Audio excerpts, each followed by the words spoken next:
atas dibangunnya pelabuhan ilegal tanpa AMDAL, tanpa izin oleh PT IMIP. Jadi kalau kita bandingkan dengan PIK 2, jauh lebih parah daripada pelabuhan yang dibangun oleh PT IMIP di Dusun 1 Desa Labotak, Kecamatan Bahodopi. Ini adalah kepala desa yang digunakan oleh aparat sebagai pintu terdepan untuk bekerja sama dengan perusahaan oligarki atau asing untuk mengambil aset negara. Jadi saya pikir harus kepala desa yang ada proyek besar itu harus diaudit, karena mereka sebenarnya biang kerok penyerahan aset. Dan saya tidak menemukan, saya pernah ketemu kepala desa di Morowali yang sempat bisa membela rakyatnya. Tapi saya yakin mungkin hampir 100% itu adalah menggusur rakyatnya. Dan saya pikir seluruh kepala desa di Morowali juga harus diaudit. Itu saya pikir. Oke, Assalamualaikum warahmatullahi wabarakatuh. Waalaikumsalam. Sebagai bentuk perhatian kita untuk perampokan aset negara dan penggusuran rakyat di berbagai daerah, saya malam ini bersama Pak Nur Aman, yaitu adalah yang datang khusus dari Morowali. Morowali ini adalah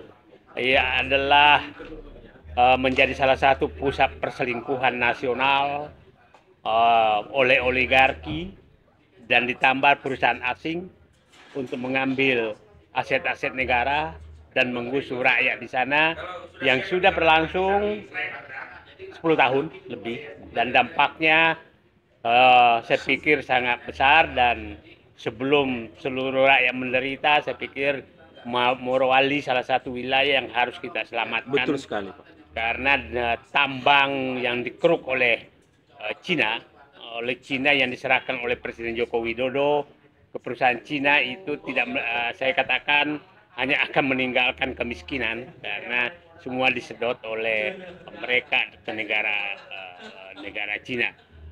Dan ini menjadi salah satu perhatian kita. Dan Pak Nur Aman, salah satu penasehat hukum terhadap masyarakat di sana, saya pikir perlu menjelaskan kepada publik apa yang terjadi sebenarnya yang selama ini ditutup-tutupi, agar seluruh penduduk Indonesia mengetahui apa yang terjadi sebenarnya di Morowali. Saya udah berkali-kali di Morowali, dan jadi saya agak paham, tapi jauh lebih bagus Pak Nur Aman yang menjelaskan apa yang terjadi sebenarnya di Morowali. Silakan Pak Nur Aman. Terima kasih banyak Bapak Dr. Haji Muhammad Said Didu yang berkenan memberikan kami kesempatan bertemu beliau, sehingga kita dapat mengangkat apa sih sebenarnya yang terjadi di Morowali.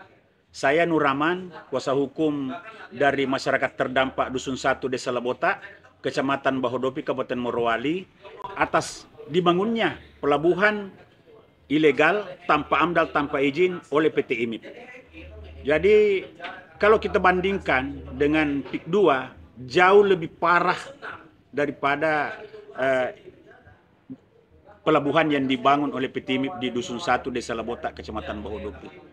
Dilakukan tanpa izin, dampaknya ketika hujan mendatangkan banjir dan lumpur, ketika kemarau mendatangkan debu dan debu batu bara. Data yang kami punya bahwa subjeknya atau korporasi yang memohonkan kepada pemerintah daerah Kabupaten Morowali rekomendasi untuk membangun itu tidak menentu. Pertama dimohonkan oleh BDT.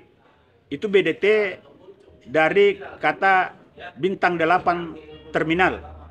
Setelah bermasalah, tiba-tiba muncul nama BDM, Bintang 8 Mineral.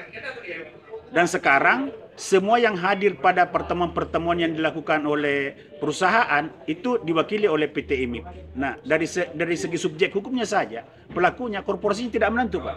Itu satu. Jadi bagaimana bisa mengurus izin-izinnya, izin tentang ruang, izin tentang di Kementerian Perhubungan, izin tentang lingkungannya. legal standing saja pemohonnya itu tidak jelas. Siapa sih PT yang bertanggung jawab di sini? Korporasi apa ini yang bertanggung jawab? Nah, kemudian di belakang hari kami temukan bahwa IMIP itu tergabung dari dua korporasi. Satu dari China yang bernama Shanghai Decent Investment, dan satu dari Indonesia yang bernama Bintang 8 Investment. Nah, inilah yang bergabung sehingga muncullah IMIP. Terus yang kedua, bahwa rekomendasi yang dimintakan tadi oleh PT BDT Bintang 8 Terminal itu hanya seluas 83 hektar. Itu 2009 kami ada datanya, tanda tangan Bupati Morowali namanya Taslim itu 83 hektar. Tidak lebih dari itu.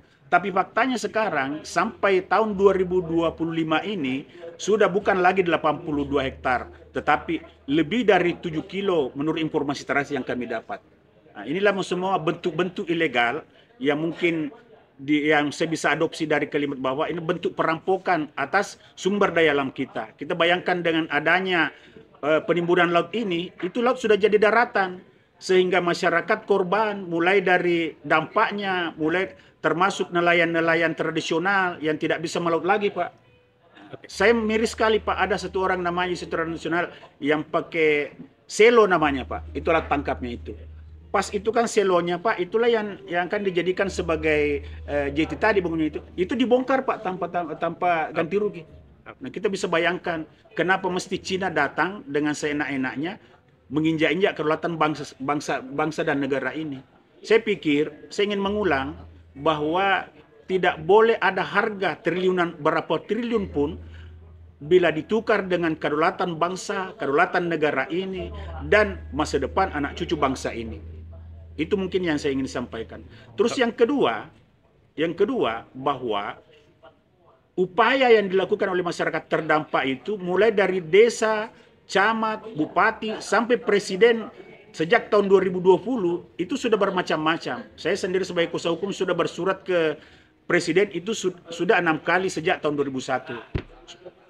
Ke Ketua DPR, ke Komisi 3 DPR, Kapolri, Menko Polhukam, dan semua menteri terkait, termasuk Menteri Investasi yang dulu Pak Bahlil, Menteri Lingkungan Hidup dan Kehutanan waktu itu.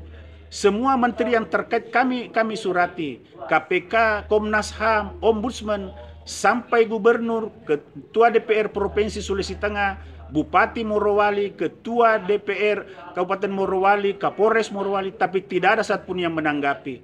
Yang lebih lucu, KPK turun, naik perahu, meninjau, merasa miris, pulang tanpa apa-apa, dan sampai saat ini tidak ada tindakan. Itu mungkin Pak yang bisa kita sampaikan. Ya, saya pikir saya melihat Morowali ini, panjang pantai Morowali itu Morowali Induk dan Morowali Utara itu sekitar 200 km. Betul, Pak. Dan saya melihat mungkin hanya tersisa sekitar 40 km yang tidak diserahkan kepada pengembang, dan sebagian besar adalah perusahaan dari Cina. Jadi saya melihat pantai-pantai di sana sudah diserahkan betul oleh negara, dan yang problem besar kita hadapi adalah bahwa menurut saya ini sudah harus diaudit semua kepala desa, karena saya melihat inilah permainannya dimulai dari kepala desa, termasuk di hampir seluruh Indonesia demikian. Jadi penyerahan aset negara, laut, hutan lindung, mangrove, dan lain-lain itu, ini adalah kepala desa yang digunakan oleh aparat sebagai pintu terdepan untuk bekerja sama dengan perusahaan oligarki atau asing untuk mengambil aset negara. Jadi saya pikir harus kepala desa yang ada proyek besar itu harus diaudit, karena mereka sebenarnya biang kerok penyerahan aset. Dan saya tidak menemukan. Saya pernah ketemu kepala desa di Morowali yang sempat bisa membela rakyatnya. Tapi saya yakin mungkin hampir 100% itu adalah menggusur rakyatnya. Dan saya pikir seluruh kepala desa di Morowali juga harus diaudit. Itu saya pikir. Terima kasih. Ya, terima kasih banyak, Pak. Oke, jadi kita tetap konsentrasi untuk menyelesaikan, mengadvokasi masyarakat dan meminta agar intinya Morowali harus diselamatkan untuk rakyat dan masyarakat Morowali, bukan untuk perusahaan Cina yang sedang datang untuk mengeruk tambang. Bukan kita anti ini, anti pembangunan, tapi kami anti perampokan aset negara dan penggusuran rakyat. Terima kasih. Assalamualaikum warahmatullahi wabarakatuh. Waalaikumsalam warahmatullahi wabarakatuh. Iya, Pak. Terima kasih.